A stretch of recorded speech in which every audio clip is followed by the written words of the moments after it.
looking like a tale of two different days here as we get out into the afternoon hours, but places like Kansas City already dealing with the kind of wintry weather. You can see a few raindrops as well, possibly even some wet snowflakes on the lens there. They've actually kind of been on the razor's edge of the rain snow line, some shades of pink there.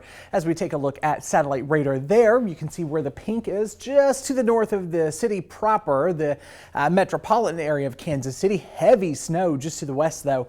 Places like Concordia, Kansas seeing some heavier snow, some hefty snow totals ahead for southeast Nebraska as well. They could see over a foot of snow. And this system is a very potent looking system here. As you take a look here on satellite radar, you can see the heavy snow just to the west of that kind of main area of low pressure. On the warm side of this, severe weather in parts of southeast Oklahoma. All of this is going to continue to work its way into our area as we get into the afternoon and evening. We've got several dry hours ahead. You can see some light snow returns there. Places like Quincy as well, Hannibal, Kirkland, and far northern portions of Missouri. Otherwise, we've got that winter storm warning that does take effect here as we get into the afternoon hours area wide. Now, the winter storm warnings take effect earlier in the day for Lee and Ogle County just because they will likely see the snow start flying a little earlier. Winnebago and Boone County here towards the late afternoon hours. But regardless, both areas are in that winter storm warning until 12 o'clock tomorrow afternoon. Hazardous road conditions are almost a guarantee at this point as we see those pretty high snow totals, 6 to 8 inches here as we get into the afternoon, evening hours and overnight hours into early Tuesday morning. Gusty winds will also be likely here, and that could, on top of the kind of heavy wet nature of the snow, lead to a few power outages as we get into the evening. No issues this morning, though. Here, a live look from our State and Main Street cam. I actually just saw what looked to be a salt truck kind of working through some of the main thoroughfares through downtown Rockford.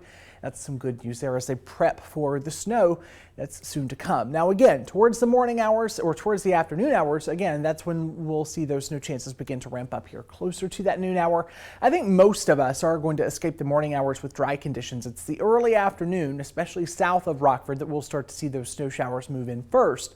By 4 or 5 o'clock in the evening, you notice that the snow is flying here along that Highway 20 corridor. Pockets of heavier snow developing along and south of Interstate 88. We'll see that develop and overspread our area closer to the Rockford and Freeport area as we get into the late evening hours. So that evening commute not looking like a fun one here.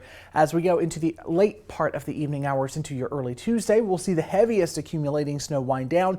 Scattered snow showers, though, will stick around as we get into early Tuesday, even into late Tuesday morning into the Tuesday afternoon time period. We still could see a few lingering snow showers here from time to time as drier conditions work on in. So for today, 32, patchy fog early on. That's going to be about the only thing slowing you down. Tonight, a very different story on those roads. 27 overnight tonight, heavy snow wrapping up by about midnight. The tough travel, though, is likely to stick around into early Tuesday morning as those winds gust at times upwards of 35 miles per hour.